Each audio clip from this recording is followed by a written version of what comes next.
Yehoda was right on the money. This phantom really is your spaceship. But that's so weird. Why would it show up here? Is it some kind of projection? Or a ghost? Like, maybe it no longer exists, but somehow it left an afterimage? Ah, you're already here. Miss Lauma, what a surprise. I thought you were busy with festival preparations. I was, until one of our people informed me that a strange sight had appeared at Starsand Shoal. No one's ever seen something quite like this before. I thought I should see it for myself. Same here. Oh, so we heard that these things appear around the festival period. Any idea why that is? Unfortunately not. We have very limited information about them, since they can't be interacted with. And no human phantoms have ever made an appearance before now. The most we've been able to deduce is that these sightings appear to be connected to the increase in Kuvaki energy around this time. Yeah, seems like that's all we can do. This is all so confusing. Allow me to lend you a hand.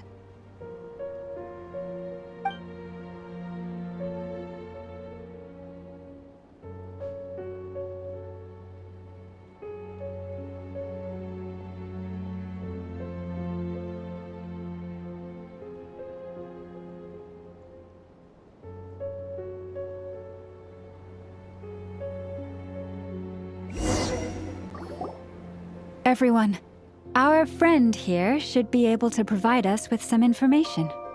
Is that a phantom rhymehorn deer? I've heard about how the Frost Moon Scions live in harmony with the animals and can even communicate with them. That's coming in handy now, for sure. Okay. Yes, I understand. Then how about this?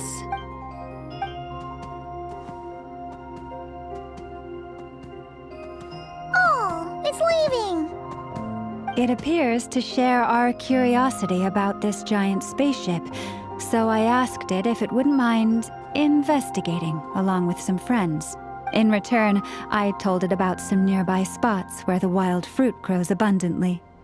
We may live in a different era from these phantoms, but I trust that the terrain, climate, and ecology here are more resistant to the effects of time than some things are. Let's give them a moment and hope for the best.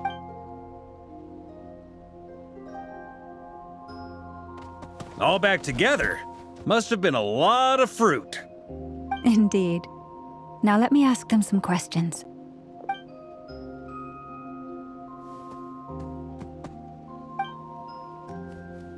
It did find a lot of wild fruit, enough for them to feast for a long while. This puffin circled in the air several times, but didn't spot anything out of the ordinary. Certainly nothing to do with the spaceship. Huh. Well, it definitely makes sense to get a bird's eye view. Indeed. Other than that, I was also thinking that the world these phantoms see is also different from ours. Oh, I get what you mean. The wild fruit exist in both times and spaces, but there might also be things that only exist in that space-time, which we can't see. Good point. Great thinking, Lauma. Blunthorn rhinos can use Kuvaki to shift great rocks, but this one says it couldn't get that ship to budge by even an inch. The sniffer mole tried too, but despite being a skilled digger, it could not get through. They say that the spaceship looks robust and undamaged. It seems completely impervious to any and all attacks. Whatever lies within is well defended from harm. So, just like us humans, there was nothing they could do about this spaceship either. Yes, still, they deserve our thanks. We are grateful for all your efforts, dear friends. Now go, and enjoy your feast. I've noticed some other human phantoms gathered nearby. Come on, let's go talk to them.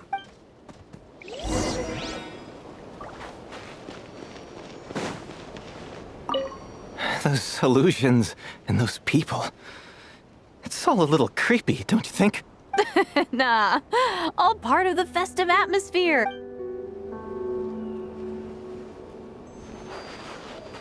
Go, Barbara, go! Have you ever seen anything like this? Nope. Never seen or heard anything this weird.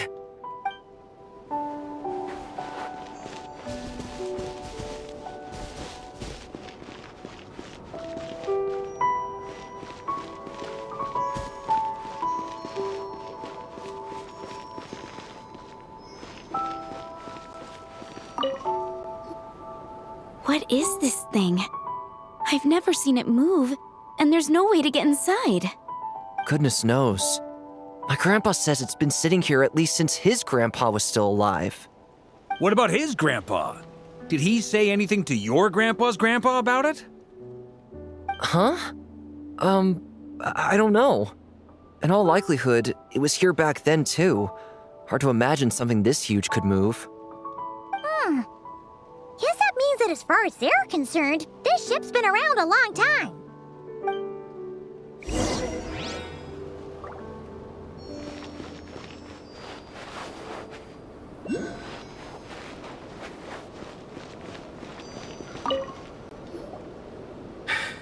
Come on, brothers. If we can get even a small chunk off of this thing, it's gotta be worth a fortune.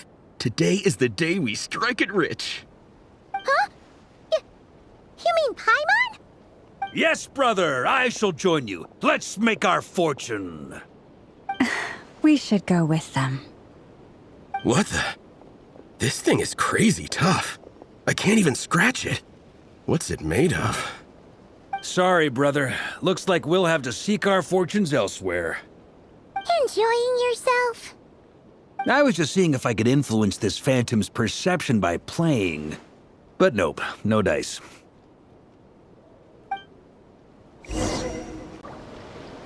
I'm sure we're all starting to build up an idea of what's going on here now that we've spoken to some of the people. These phantoms are reenacting real historical events in Krai. It's almost like we're in some kind of interactive stage play. We can talk to the actors, but the plot is fixed and we can't influence it. It makes sense. History is set in stone. The objective facts of the past cannot be changed. Paimon totally thought you were just goofing around earlier. But actually, you were doing some serious investigating. Of course I was. Anyway, at this point, I think we're forced to conclude that although the Phantom spaceship is right there in front of us, we aren't going to learn much about it from these people.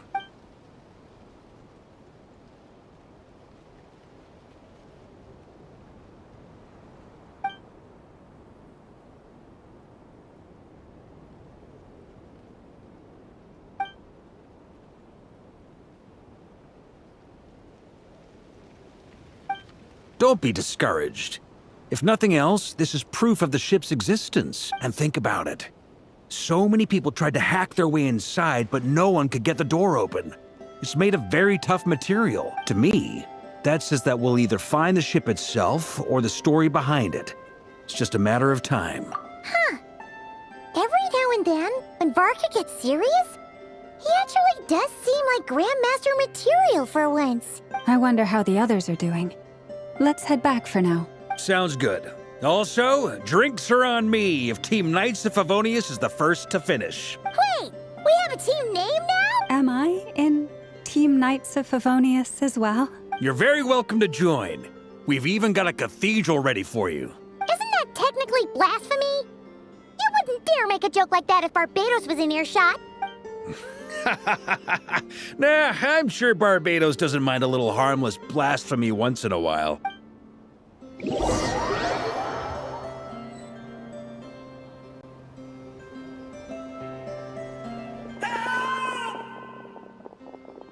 Oh, no! Get away! Oh.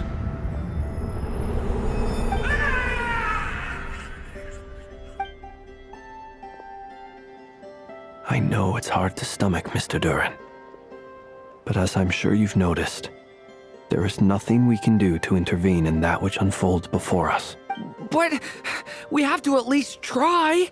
And try you have. but are you aware of how many unsuccessful attempts you've made now? I wasn't keeping count. I'm afraid this is the 39th failure so far. Or the 5th if we're only counting this particular victim. There are no indications that these phantoms may be altered in any way.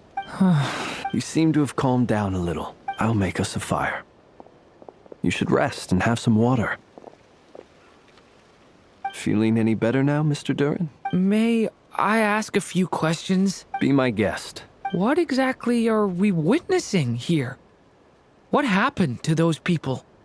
My guess would be that we are seeing Krai during the Conrian Cataclysm.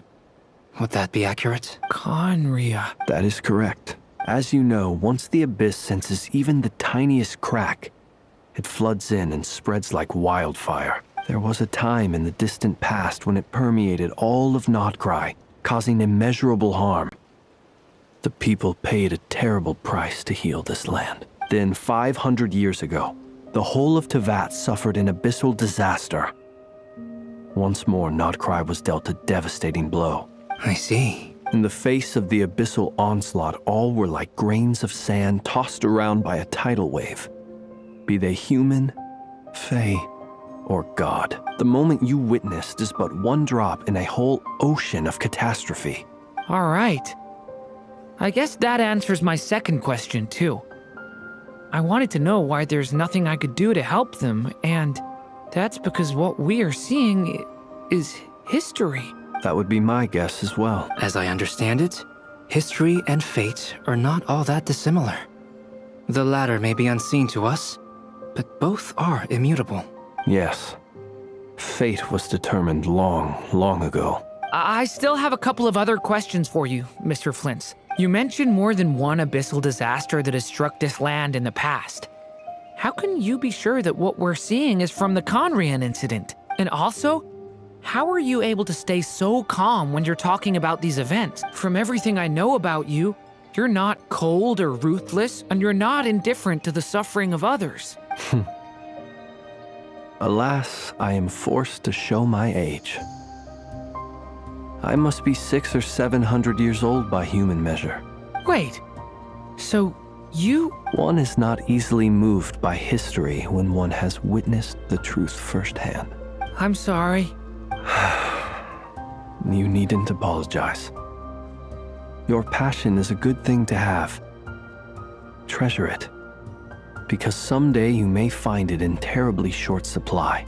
Now, at the risk of offending you, I have a question in return. Your curiosity toward the Abyss, is it born from hatred or because you sense its call? I only ask because I kept a fragment of Rarir's body in my lantern for a short time. Specifically, his heart. So I know what a burden it can be to carry the Abyss with you. And I hear its power growling from somewhere within you.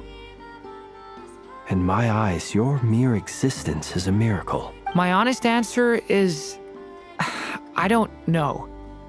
I don't think I have the confidence to say for certain. What I will say is the Abyss is not the only issue that haunts me. Even before I became who I am today, the question dogged me constantly. Should I even exist at all? My doubts remain unresolved. But when we fought Rarir, something became a little clearer to me. Sometimes it is the darkness within us that allows us to achieve the impossible. I certainly got the sense from your 39 attempts that you were trying to achieve the impossible. It sounds like you've resolved to see the truth for yourself. Absolutely. In that sense, he and I are quite similar. Then I wish you every success. I look forward to the day of your transcension. Well, if everyone's caught their breath, I suppose we should head back. Oh, and one last thing. I'd appreciate if you kept our discussion about history a secret.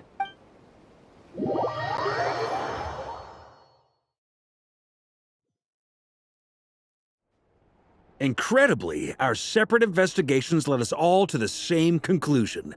Hooray for consensus! Yeah, but we barely learned anything, though. I totally thought this would be the mother lode. Talking with the ancients? I mean, come on! But nope. All we got was useless snippets of conversation. And all this stuff about moons and hyperopia. What a load of baloney. Seems like people back then had a few screws loose. I understand your frustration.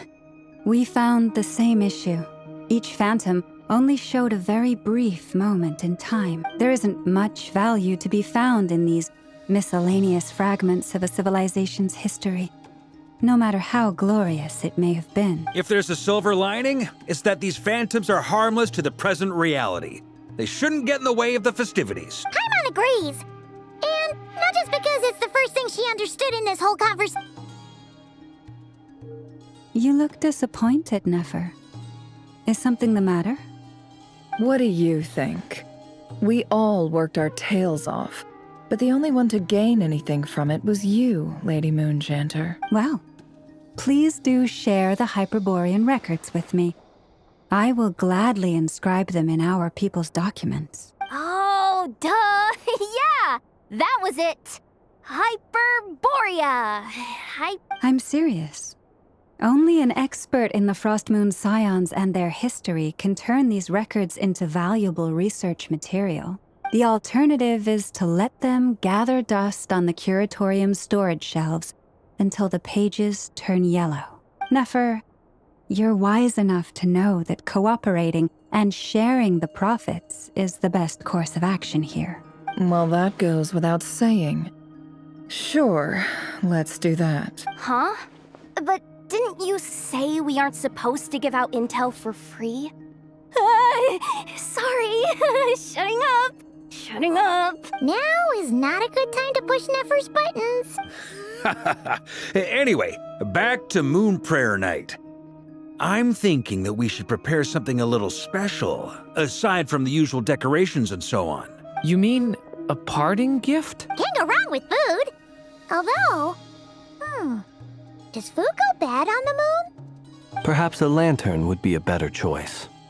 It might be dark up there. It could prove difficult to light a lantern on the moon. Magical stones might serve that purpose better. What about a clockwork mecha model from Fontaine? I've got a whole bunch at home. I use them for fighting practice in my free time. None of these sound like things she would be even remotely interested in. But we don't interact with her enough to know what she likes. Yeah. It would really save us the guesswork if someone could find out what she's into. Wait, what the? Traveler? They're all looking at you. Great! Haha, problem solved. Now, I need to stop by Dory's. Gonna need her help sourcing a bunch of stuff for the festival. Then let's leave it there for now. We all have our own business to attend to. Traveler, if you find out what Kutar likes, let us know right away.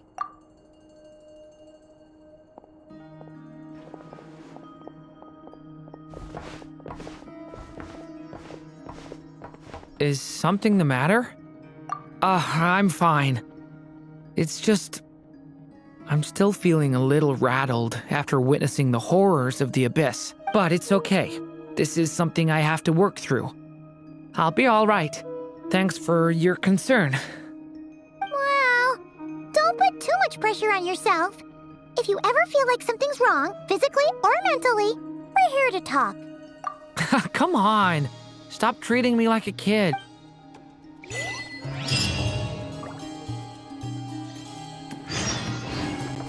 Which is why we need a lantern guaranteed to work on the moon. Yes, I have a few ideas, but the lantern itself is the easy part.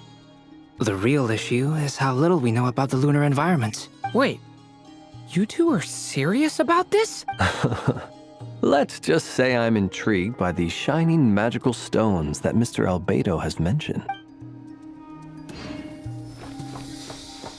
Could you do me a solid and try to smooth things over with Boss Neff?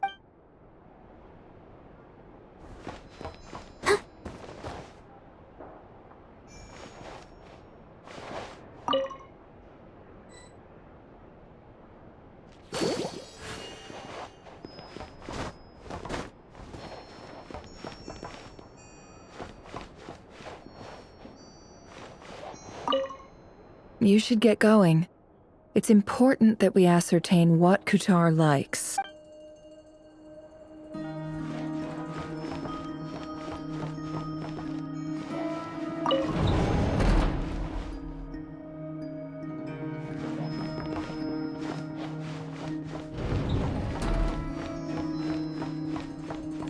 Miss Lauma, would you accompany me into town?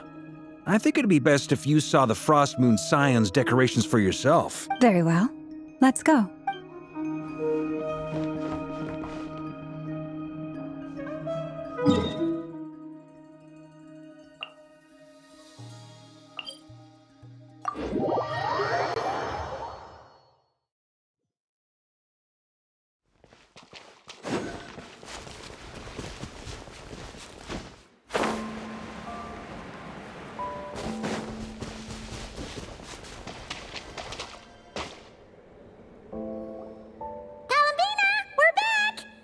Huh? She's not here. Weren't there a few Kuhenki here last time, too? Where did they all go? Walkies? For Kuhenki? You're not pets, you know. Oh, well. Looks like we just came at a bad time. Let's try again tomorrow. There's still a few days until Moon Prayer Night, so we're in no rush. Besides, she needs time to rest anyway.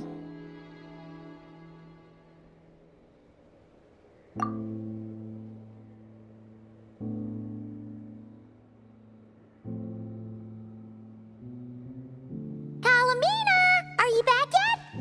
Oh, how strange. Looks like she still isn't here, right? It's not like her to spend so much time outside, especially since she's worried about attracting unwanted attention. What about Luonatar? Luonatar, you there? Hey, do you know where Kalambina went? Sorry, didn't understand. But if you know where she is, could you take us to her? Yeah, that's even stranger. What about them? Oh, that's not good news. They change color when Kalambina gets weaker, right? And they look super pale right now. Good idea. She might know what's happening.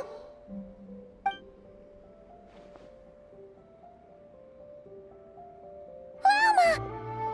Ah, it's you. How is Kutar? Is she okay? No, she hasn't. I came here to check on her after I noticed the flowers had changed color. Based on past precedent, she must be very weak right now. Even getting up to walk would be a struggle. It seems unlikely that she wandered off outside. Not to mention that she doesn't do that at the best of times either. So yeah, this is super weird. No. Very few people are in the know about Kutar's whereabouts. And if anyone suspicious had visited, they'd have left some sort of evidence. Come on, let's go to Nasha Town. If anyone has seen her, someone there will know about it. It's not Krai's information hub after all. Makes sense. Let's go!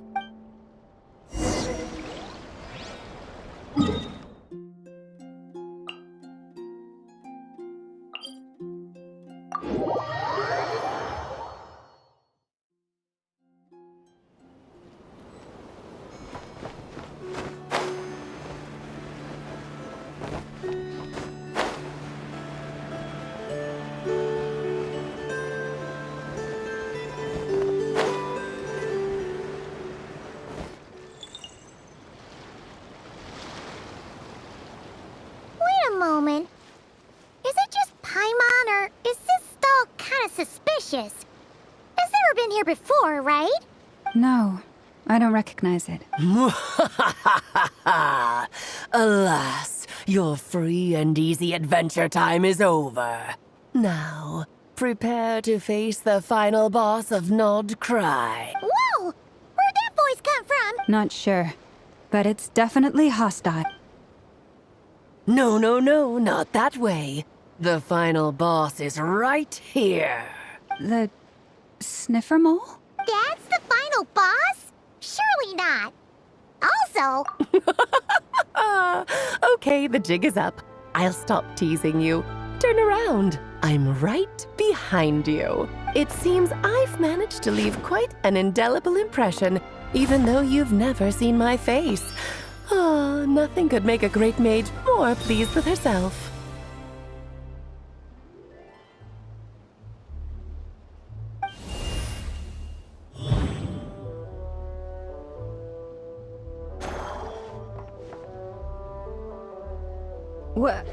What is going on? I've heard that all the big shots in Tevat have long, wordy titles that stun people speechless when they make their entrance. Unfortunately, none of them are affiliated with the Hexenzirkel, and we ourselves keep a very low profile. The notorious name-dropping doesn't quite work for us. Still, I, for one, think I'm really quite amazing. So that didn't stop me from coming up with a title anyway. Alice? It's really you this time? Not a lantern or a dodo but Alice in the flesh? Oh, that's right. So, what do you think? How does it feel to finally meet me? You look like... Oh, that's the first thing you thought. A little surprising, but that actually makes me very happy. Because that means that when Klee grows up, she'll be just as stunningly beautiful as her mother.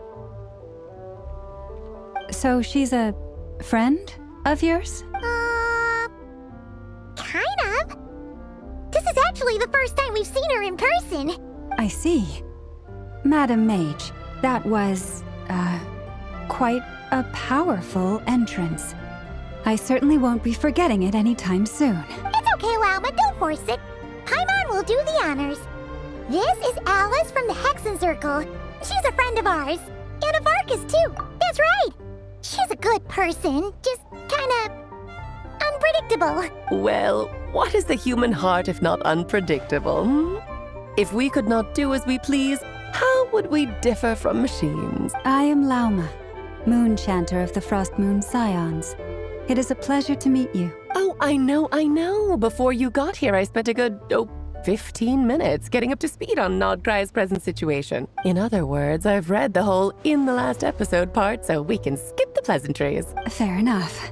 Well, Miss Alice, I can already tell that you have quite a unique personality. He'll get used to it. Paimon sure is.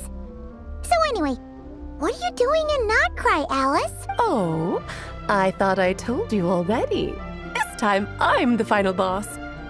And what a formidable foe I shall be. Powerful, confident, decisive, and good luck finding my weak spot. You will never succeed. Oh, drat. My one weakness, and you found it in an instant. Fate has been dealt a devastating blow. Thus falls the great Dodo King. Why are you playing along with this nonsense? For funsies, of course. What's wrong, Paimon? Are you disappointed in me? Am I a gigantic letdown? No, it's just... you seem like a busy lady. And this is the one time you've shown up in person. Paimon figured it would be for something more high stakes than just goofing around. You're quite right. I'm here in Krai because something big happened. Something big enough it caught the attention of the Hexenzirkel. It concerns the 3 moons, Tevat's borders, and of course, the moon goddess you are currently searching for. Kind of. Why don't we discuss this over a pot of tea? My main reason for coming on this trip to Tevat was, of course, to have some fun. But I do technically have a job to do as well, namely, maintaining the stability of Tevat's borders.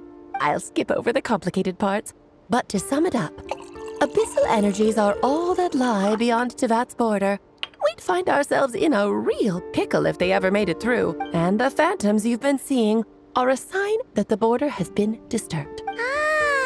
No wonder they tend to show up around Moon Prayer Night. Is it because the real moon is now so close to us that its power can cross the border? In part, but only a negligible amount passes through. Just enough to influence the verdant crests and so on. And as you've noticed, there has been an unprecedented number of phantoms appearing this year. The influence of the moon beyond the border cannot explain this. No. There is another far greater factor at play. The trilunar syzygy. A trilunar syzygy?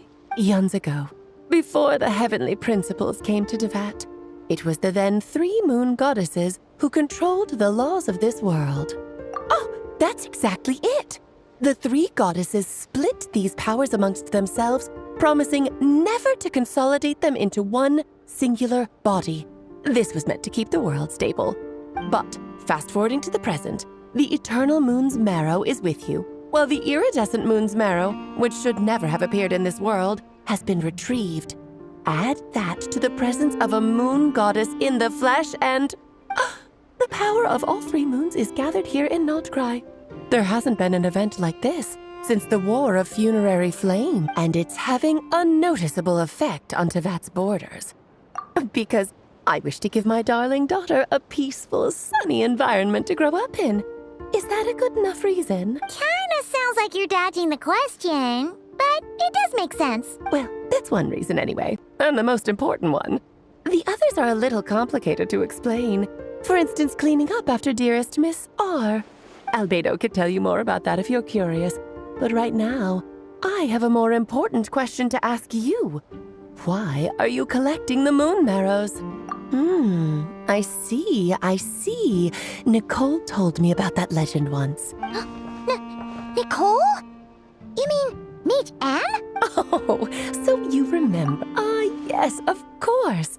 That was a story about fate, her area of expertise. But back to the story of our dear moon goddess. I'm afraid her intended method of returning to the moon is unlikely to work anymore. What does that mean? She may be missing, but she hasn't gone anywhere. She has disappeared.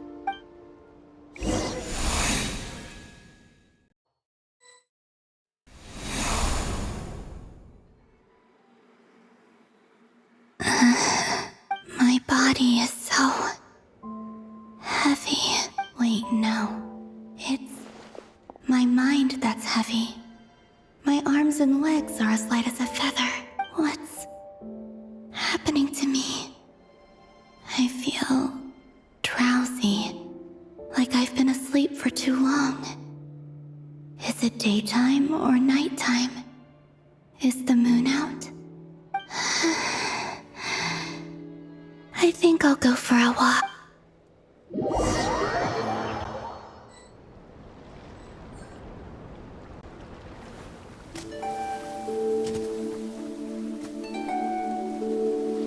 Are you out for a walk too?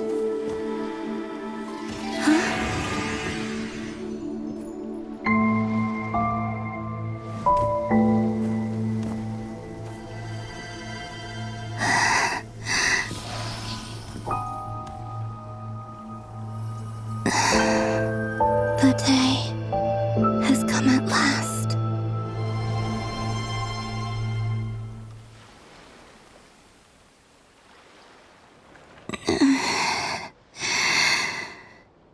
Have I grown so weak that I can't even sustain my physical form?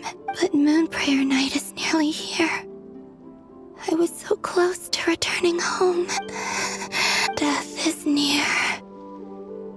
Is this how it ends for me? Will I return to the moon after I disappear? Or...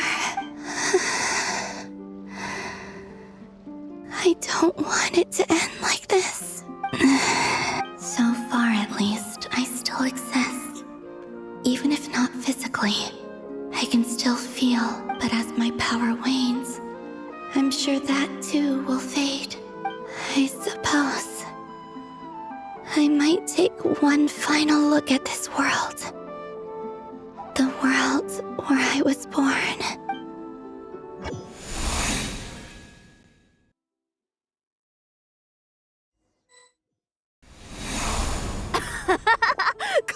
Come on! Wait for me! The Frost Moon Enclave. How much it has changed since... These decorations, they're so heavy. It's times like this when you kind of wish men could be priestesses and acolytes. How fascinating. I've never had the chance to be privy to people's private lives in this way. In the past, people would get so solemn and serious the moment I showed my face, like they were frozen stiff. Karina, Lametti, it's time to eat. Coming!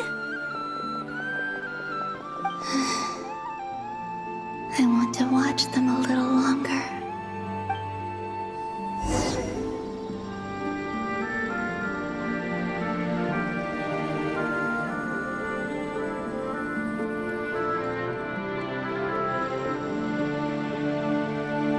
So just fill these balloons with air, right? Yep.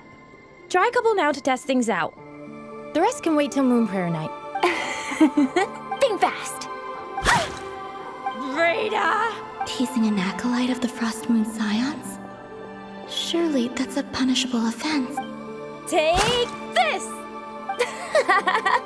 Huh? All right, enough horsing around. Lady Lauma gave us a task. We should get back to it. The task is just to check that the balloons don't leak, right? Doesn't matter if we fill them with air or water. Yeah. Okay, you got me there. And you got me there. But still, we can't use all the balloons before the festival even starts. We won't use all of them. And as long as Lady Lauma's trusted acolyte doesn't snitch, this can stay as a little secret between friends. A couple more can't do any harm, right? Oh, you menace. Then, think fast! Is pumping a balloon full of water really so much fun?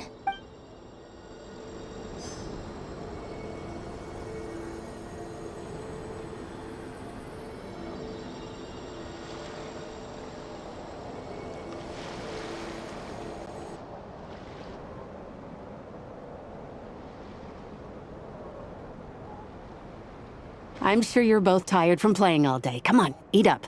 A plain, humble meal. That has always been the way of the Frost Moon Scions. Huh? How come Lamatti got a midsummer berry dessert? Oh, I always get Lockaberry. I don't mind sharing. You can have a bite of mine if I get to have a bite of yours. They're sharing food? I've never shared food with anyone before. Even at the Harbinger tea parties, everyone just ate off their own plate. And when I couldn't finish my food offerings from the Frost Moon Scions, they'd leave the leftovers out under the moonlight for the animals to claim. Hey! That was 2 bites!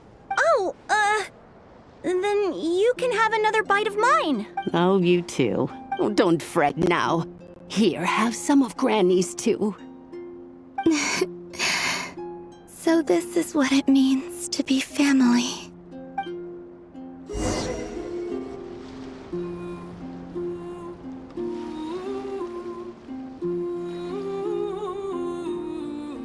I'm seeing so much that I'd never usually get to see. They'd never act like this when I was around. It's nice, being able to just watch people in peace in these final moments. What a rare opportunity. I think I'll go take a look around Nasha Town, too. Maybe the Traveler will be there.